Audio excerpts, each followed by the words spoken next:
Bis repetita. C'est la deuxième fois en 3 ans que la majorité territoriale vote dans l'émotion ce qui est présenté comme l'esquisse d'une compagnie régionale maritime. En 2016, le projet était d'avoir une société d'exploitation et une société d'investissement. Pour l'investissement, on attendra. L'opposition ironise. Le document qui nous est présenté aujourd'hui n'a plus rien à voir avec celui de 2016, n'a plus rien à voir avec la construction d'une compagnie maritime territoriale, puisque nous ne serions pas ni propriétaires des bateaux, ni, je dirais, les employeurs des marins. Donc aujourd'hui, on voit bien qu'on est sur de simple communication et qu'on veut aujourd'hui laisser croire que la majorité territoriale est toujours dans le droit fil de ce qu'elle avait annoncé précédemment.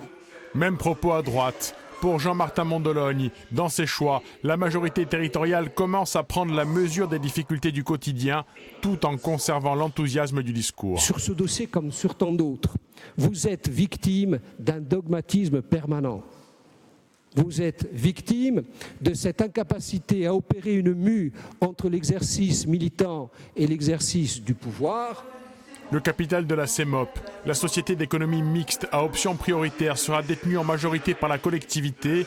Les autres partenaires seront les compagnies privées. Pourtant, le projet d'achat des navires n'est ni d'actualité ni abandonné. Les nationalistes qui, contrairement à ce que l'on dit, ne sont pas des dogmatiques, s'accordent à un certain nombre de réalités. Ces réalités ne sont pas toutes satisfaisantes, loin de là. Le système doit changer et maîtriser le service public, maîtriser la desserte en intervenant dans une société qui permet de le faire. C'est aussi dégager les pistes d'une amélioration du système, de pistes notamment de DSP maritime avec la Sardaigne et le continent italien. Seule la majorité a voté pour, l'opposition a voté contre, à l'exception de Pierre Diong qui s'est abstenu.